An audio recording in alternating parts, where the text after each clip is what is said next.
BJP রাজ্য সভাপতি কেন্দ্রীয় মন্ত্রীর বক্তব্য যে বিজেপি কখনো 356 বা 55 চাইনি, চায়ও না, কিন্তু যা দিন আসছে তাতে আগামী দিনে এটা জারি করা, রাষ্ট্রপতি শাসন জারি করাটা এটা অবশ্যম্ভাবী হয়ে পড়েছে। এদের ভিত্তিহীন দাবি, উদ্দেশ্য প্রণোদিত রাজনৈতিক কথাবার্তা, এরাই প্ররোচনাটা দেয়। এইসব রাষ্ট্রপতি শাসন, অমুক শাসন, তমুক শাসন যখন 2 বছর ধরে মণিপুর জ্বলে, তখন এদের এসব জ্ঞান কোথায় থাকে? প্রধানমন্ত্রী তো একবার যাওয়ার প্রয়োজন মনে করেন না। কয়েকটি জায়গায় এরা প্ররোচনা দিচ্ছে। ওয়াকফ বিল ইটসেলফ একটা প্ররোচনা, একাংশের মানুষের সেন্টিমেন্টে আঘাত, তারপরেও এলাকা ভিত্তিতে এই প্ররোচনা দেওয়া হচ্ছে। আমরা তো মানুষকে বারবার বলছি, পুলিশ প্রশাসন তাদের কাজ করছে, আর যারা ওয়াকফ বিল নিয়ে বিক্ষোভ দেখাচ্ছে তাদের আমরা বারবার বলছি যে গণতান্ত্রিক পদ্ধতিতে বিক্ষোভ দেখান, বিজেপির প্ররোচনায় পা দেবেন না। বিজেপি আপনাদের আবেগে আঘাত করছে যাতে আপনারা রিয়াক্ট করেন।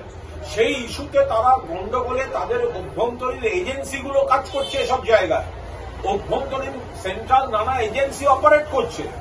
গন্ডগোল করে দিয়ে সেইটাকে আবার বিজেপি ইস্যু করতে চাইছে। কেন গন্ডগোল করবেন? কারণ এখানে মমতা বন্দ্যোপাধ্যায়ের সরকার আছে। বিজেপির ওয়াকফ বিলের খারাপ অংশগুলো এখানে প্রযোজ্য হবে না মুখ্যমন্ত্রী বলছেন।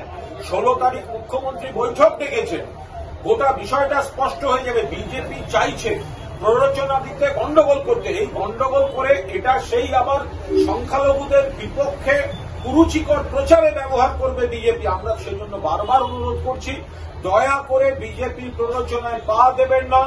এই রাজ্যের অভিভাবক মমতা বন্দ্যোপাধ্যায় হিন্দু, মুসলমান, খ্রিস্টান সমস্ত ধর্মের সমান অধিকার।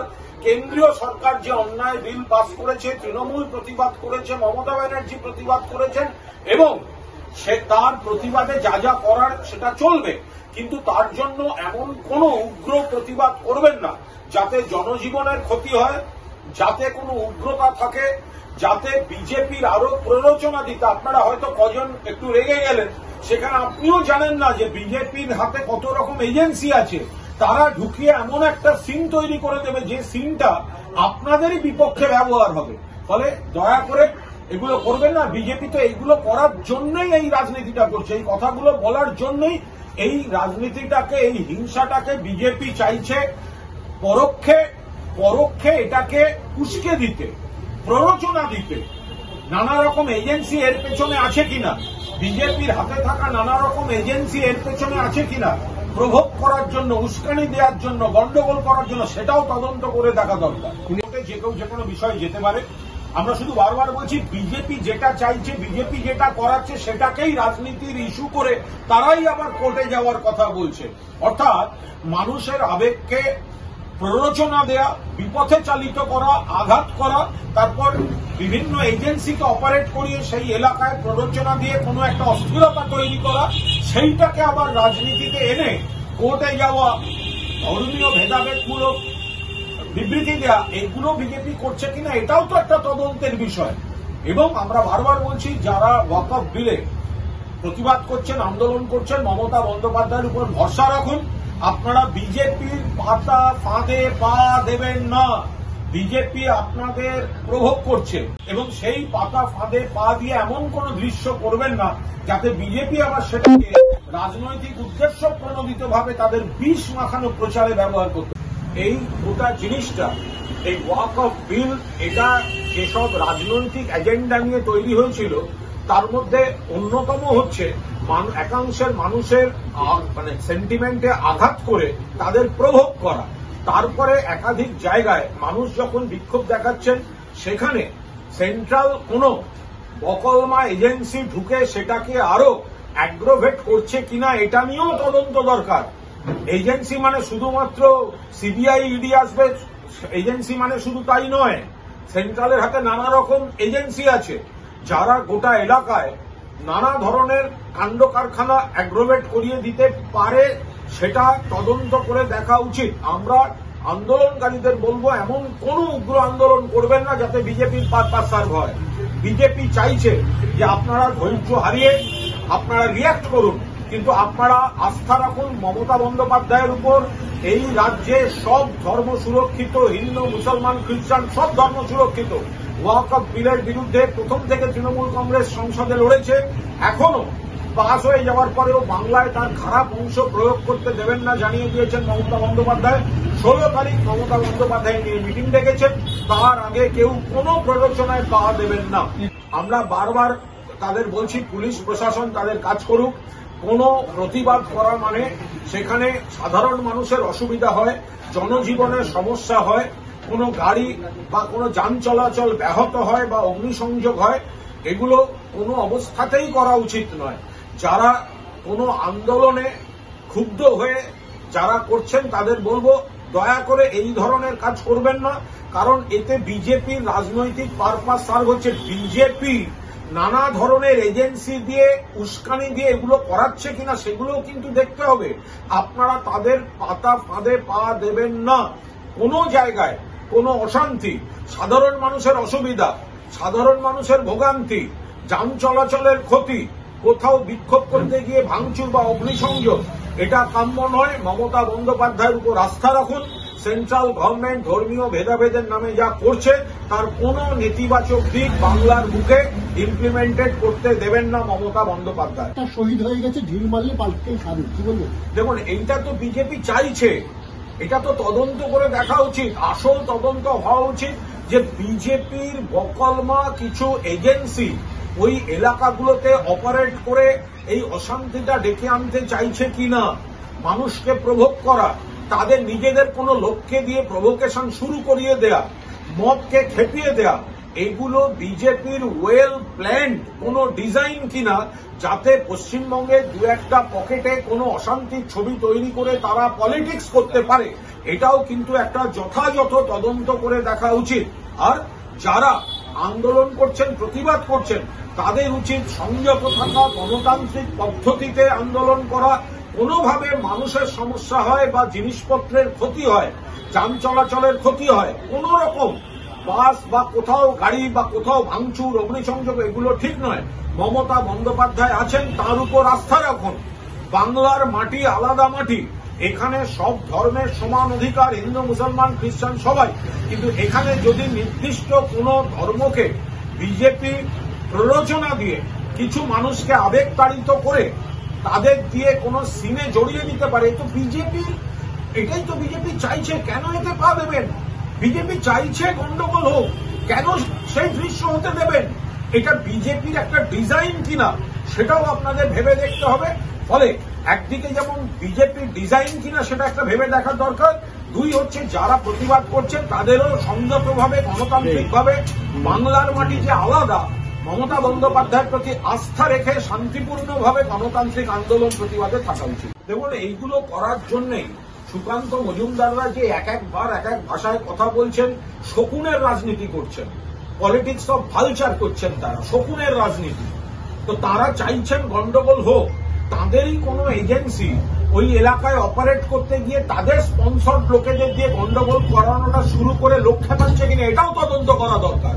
আর সুকান্ত বাবুরা এই 355, 356 মনে থাকে না মণিপুরের কথা, মনে থাকে না মণিপুর রাজ্যটার কথা? বছরের পর বছর যখন চলে, মুখ্যমন্ত্রীর বাড়ি অ্যাটাক চলে, মহিলারা ধর্ষিতা হন, পরপর খুন লুটতরাজ চলে, রাষ্ট্রীয় সম্পত্তি ধ্বংস হয়, তখন কোথায় থাকে এই ভারতীয় জনতা পার্টির নেতারা? এগুলো সস্তা রাজনীতি করার জন্য সুকান্ত মজুমদাররা এক একবার এক এক রকম কথা বলছেন। এরা এই গোটা প্লটটার পেছনে বিজেপি এবং কেন্দ্রীয় সরকারের পাকা মাথা এবং একাধিক এজেন্সির অপারেশন কাজ করতে। পশ্চিমবঙ্গে মুসলিমের সংখ্যা 30% বা তার কিছু বেশি, আসামে 40% মুসলিম থাকে, কিন্তু এই আইন পাশ হওয়ার পর আসামে তো কোনো গন্ডগোল হয়নি, এখানে কেন হচ্ছে? অর্ধেক লোক আইন বোঝেই না, সিদ্ধুকুল্লার মধ্যে। সুকান্ত মজুমদাররা ধর্মের নামে ভেদাভেদ করে প্ররোচনা দিয়ে হিংসা তৈরি করতে চাইছেন তাদের রাজনৈতিক উদ্দেশ্যে, এটাই তো তার প্রমাণ। এই যে সুকান্ত বাবু যে লজিকটা দিয়েছেন না, যে সংখ্যালঘুরা তো আসামেও আছে, তাহলে সংখ্যালঘুরা তো বাংলাতেও আছে, তাহলে বাংলার কোথাও কোথাও গন্ডগোল হচ্ছে কেন? কারণ সেন্ট্রাল কিছু এজেন্সি এবং বিজেপির কিছু এজেন্সি বাংলাকে টার্গেট করে তাদের স্পন্সর লোকদের দিয়ে এলাকা ভিত্তিক লোক খেপাচ্ছে কিনা সেটাও তো তদন্তের দরকার। আসামে তাদের গভর্নমেন্ট আছে বলে তারা এই আগুন জ্বালানোর কাজটা করছেন না, আর এখানে বিজেপির গভর্নমেন্ট নেই বলে তারা কয়েকটি পকেটে গিয়ে মানুষকে খেপিয়ে অপমান করে ইনসাল্ট করে মবকে খেপিয়ে দিয়ে তারা চাইছেন একটা ইমোশনাল আউটবাস্ট হোক, যেটাকে আবার তারা ইন্ধন দিয়ে আরও সিন তৈরি করে দিয়ে পলিটিক্সে ব্যবহার করবেন।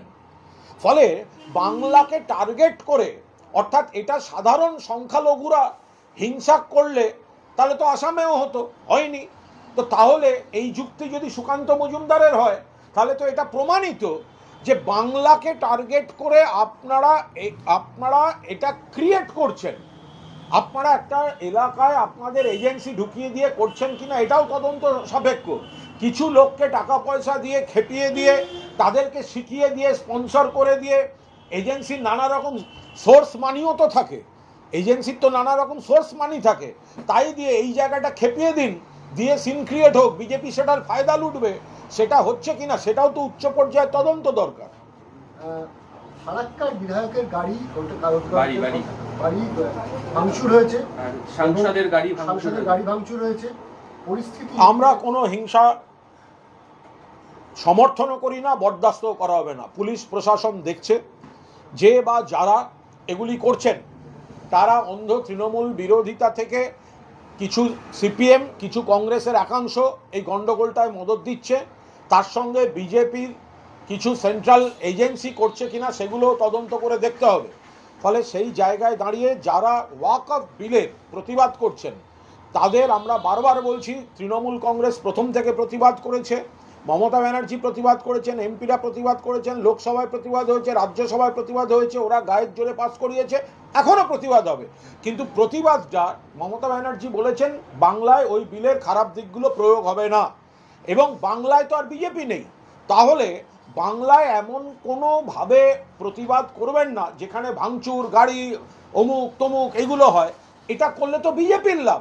আমরা আবার সেই জন্য বারবার বলছি বিজেপির কিছু এজেন্সি এর মধ্যে এই সোর্স মানি প্রয়োগ করে এগুলোকে অ্যাগ্রোভেট করছে কিনা এটা তদন্ত সাপেক্ষ।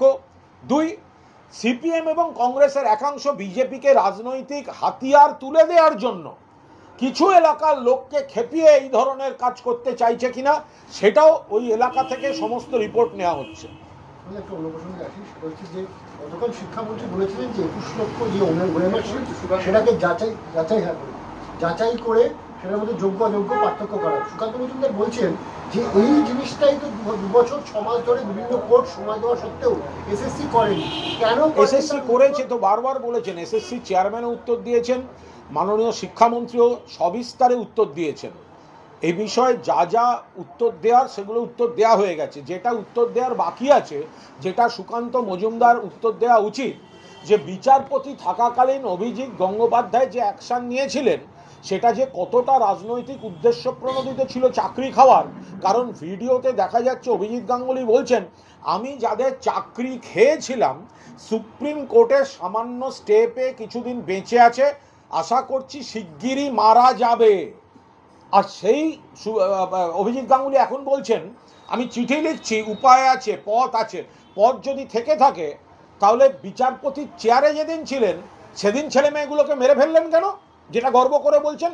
এর কৈফিয়ত শুধু অভিজিৎ গাঙ্গুলিকে নয়, এর কৈফিয়ত অভিজিৎ গাঙ্গুলি যে দল করেন সেই দলের নেতাদের সুকান্ত মজুমদারদের দিতে হবে। সেদিন পথ থাকা সত্ত্বেও রাজনৈতিক উদ্দেশ্য প্রণোদিতভাবে ছেলে মেয়েগুলোকে মেরে ফেলার জন্য অভিজিৎ গাঙ্গুলিরা চাকরি খাওয়ার পলিটিক্স করেছেন, সেটা সগর্বে নিজে দাবি করছেন। বলেছেন, আপনিও বললেন যে রাজনৈতিক উদ্দেশ্য প্রণোদিত চক্রান্ত চলছে, এবং সেই প্রসঙ্গে সুকান্ত মজুমদার বলছেন যে যদি রাজনৈতিক প্রসঙ্গই আসে তাহলে তো আগে ব্রাত্য বসুর চাকরি চলে যাওয়া উচিত, এবং তখন তিনি বুঝতে পারবেন যে কিভাবে তার সংসার চালাতে হয়, কিভাবে তার বাবা মার ওষুধ কিনতে হয় এগুলো। দেখুন, সুকান্ত মজুমদারকে বলুন ত্রিপুরাটা একটু ভিজিট করে আসতে। ত্রিপুরায় বাম জমানায় অনিয়মের জন্য গোটা প্যানেল চলে গেছিল, 10,323 জন শিক্ষক শিক্ষিকা রাস্তায় বসেছিলেন। বিজেপি বলেছিল আমরা সমস্তটা সলভ করে দেবো, প্রত্যেকে চাকরি ফিরিয়ে দেবো বলে ক্ষমতা এসেছিল, একজনকেও সেই ব্যবস্থা করে দেয়নি। মধ্যপ্রদেশে বিজেপি ব্যাপক কেলেঙ্কারিতে একের পর এক রহস্য মৃত্যু ঘটে গেছে, কোনো তার ন্যায় বিচার হয়নি। এখানে সুপ্রিম কোর্টের রায় যারা বিপদে পড়েছেন, মমতা বন্দ্যোপাধ্যায় এবং সরকার তাদের পাশে আছে।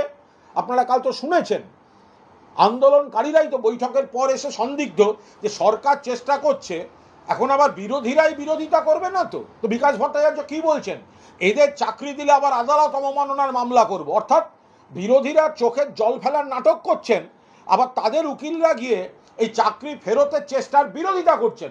দুমুখো সাপের রাজনীতি করছেন এই বিরোধীরা। নিজের শেষ প্রশ্ন, আর যে নিজের বাড়িতে হনুমান জয়ন্তীর পতাকা তো লাগিয়েছেন, ধ্বজা লাগিয়েছেন সুকান্ত মজুমদার, এবং বিভিন্ন বাসের বাড়িতেও বাসে টাসে লাগাচ্ছেন।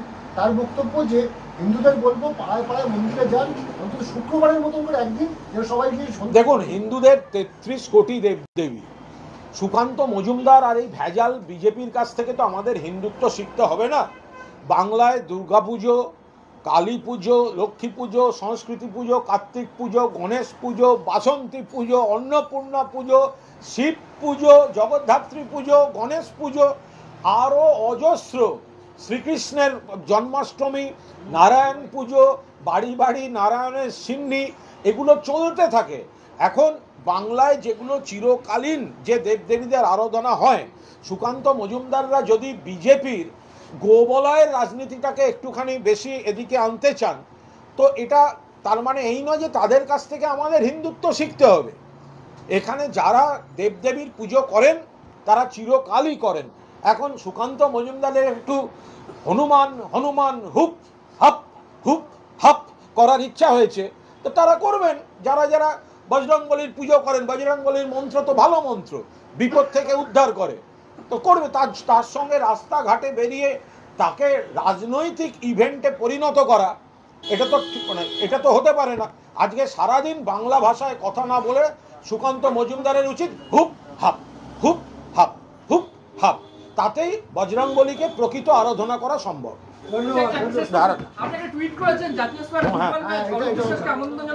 দেখুন, আজকে কলকাতায় ফুটবলের এক মহাযজ্ঞের আয়োজন কলকাতায় যুব ভারতীতে, বাংলার মাটিতে, এবং মোহনবাগান ক্লাব খেলছে, ভারত সেরা হয়ে গিয়েছে।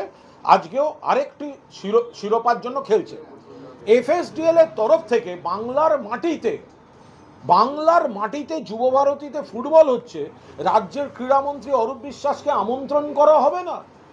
এটা এআইএফএফ এর ওই বিজেপি সভাপতি যে কোনোদিন ভারতের মূল একাদশে মাঠে নেমে খেলেনি, বাইচুং ভুটিয়া বিস্তারিত বলতে পারবেন। বিজেপির সেই কল্যাণ চৌবের অঙ্গুলি হেলানো হচ্ছে কিনা, এটাও একটা প্রশ্ন উঠছে। বাংলার মাটিতে একটা ফাইনাল হচ্ছে, মোহনবাগান খেলছে, যেই খেলুক, মোহনবাগান বাংলার দল খেলছে, সেখানে রাজ্যের ক্রীড়ামন্ত্রীকে আমন্ত্রণ জানানো হবে না, এটা চরম অসৌজন্য। এটা একটা নির্দিষ্ট রাজনৈতিক দৃষ্টিভঙ্গি থেকে রাজ্যের ক্রীড়ামন্ত্রীকে বিরোধিতা করা। কিন্তু একই সঙ্গে তো মোহনবাগান ক্লাবের, একটু বাদে করছি, একই সঙ্গে তো প্রশ্ন উঠছে যে মোহনবাগান ক্লাবের সচিব দেবাশিস দত্ত, তাদের তরফেও তো কোনো আমন্ত্রণ জানানো হয়। দেখুন, আমি যেটুকু আমি রাজ্যের মাননীয় ক্রীড়ামন্ত্রীকে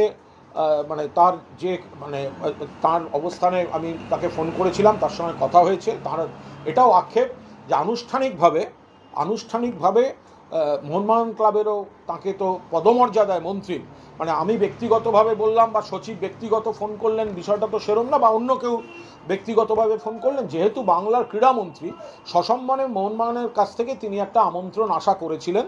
সেই আমন্ত্রণটা যেমন এফএসডিএল বিজেপির ওই কল্যাণ চৌবের অঙ্গুলি হেলনে সেই অভিযোগ আসছে, সেই প্রশ্ন আসছে, খতিয়ে দেখতে হবে যে বাংলার বুকে ফাইনাল হয়, বাংলার ক্রীড়ামন্ত্রীকে আমন্ত্রণ করা হয় না, তেমনি আবার যারা টিম খেলছে বাংলার, মোহনবাগানের কাছ থেকেও তিনি একটা আনুষ্ঠানিক আমন্ত্রণ পদমর্যাদাতে তিনি আশা করেছিলেন। তার একটা খারাপ লাগা কাজ করছে, তিনি বলেছেন তিনি মাঠে যাবেন না।